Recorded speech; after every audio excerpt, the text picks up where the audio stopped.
Is it possible to let go of our expectation from others that they should follow our ideas, opinions, and thoughts and belief and etc., instead of allowing them to connect with their inner nature and make a choice and decision? Think about it and let's get back to it shortly. Hi, welcome back to Oneness. Today it is day 59 and we will be looking at verse 59 from Tao Te Ching. As usual, let's observe a few seconds of silence.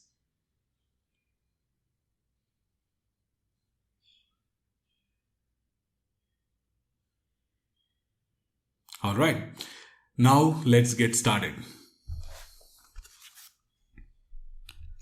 The verse 59 begins like this.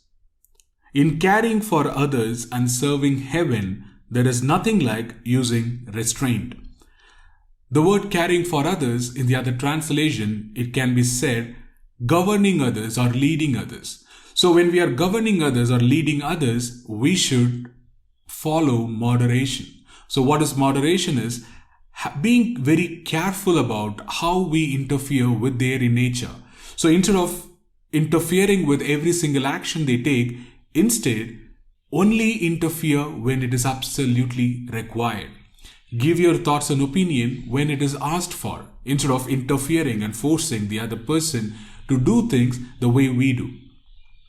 Then Lao Tzu goes on to say, restraint begins with giving up our own ideas. So this is a very key line in this whole verse. Restraint begins with giving up our own ideas.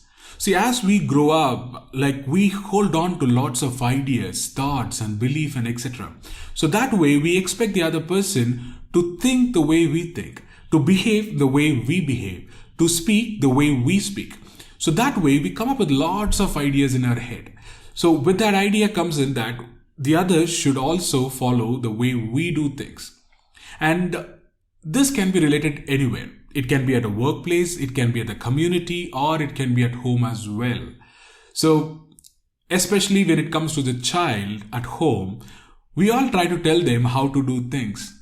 It can be a very simple thing, how to play a game. Instead of allowing them to figure out the game, we interfere and tell them, no, this is the right way to do. This is the wrong way to do. This is how we should do. This is how we should not do. And this is how we should speak and this is how we should not speak. We go on and tell them and interfere with them every single point in time. So what happens with that is, our expectation from the other person that they should obey what we say, they will start blindly obeying us. So when the child grows up, they also start expecting the other person or someone to follow their ideas and thoughts and belief and do things in their way. So that is what holding on to preconceived notion and the blind obedience will bring in. So that's why Lao Tzu says we should give up our own ideas when especially leading someone. Instead of interfering with the other person, allow the other person to connect with their inner nature and make choice and decisions. Then Lao Tzu goes on to say, this depends on virtue gathered in the past. So the virtue gathered in the past is the goodwill we gathered from the past. So how do we gather goodwill? Obviously by following the virtue of goodness, kindness, compassion, love and etc. That way we gather all the goodwill. Then Lao Tzu goes on to say, if there is a good store of virtue, then nothing is impossible.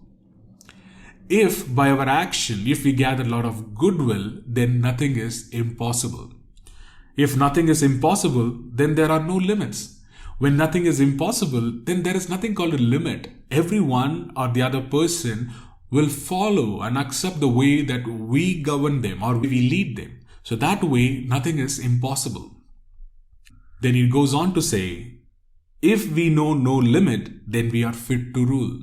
So what Lao Tzu means in this line is, when we are leading other person, instead of enforcing our thoughts and ideas and belief and expecting the other person to do things the way we do, we should allow them to follow their inner nature. And we should be very careful and moderate in what we tell to the other person and instruct them to do. And when we are doing this, then we will gain a lot of goodwill, the goodness. With the goodwill, then we are fit to rule. Then Lao Tzu goes on to say, The mother principle of ruling holds good for a long time. So the mother principle, it can be interpreted in two ways. One is the eternal mother we talk about, the Tao, the mother of 10,000 thing. The nature of that mother, the Tao, is ever giving without expecting anything in return, and being impartial with all her resource. That is the nature of eternal mother. And the other way, the worldly mother, our mother, we can relate that the nature of the mother is carrying and putting our needs first before putting her needs first. So that way the motherly nature is so pure that if we act from that nature, then only we do good things.